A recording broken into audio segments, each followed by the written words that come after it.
What does it take to build world-class cutting tools in India? A factory?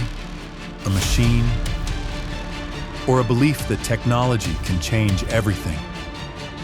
28 years ago, it started with just one manual grinding machine.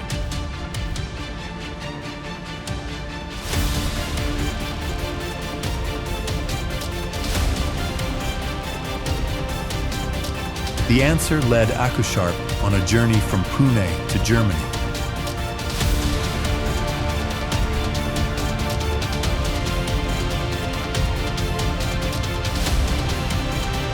An investment that transformed their capability.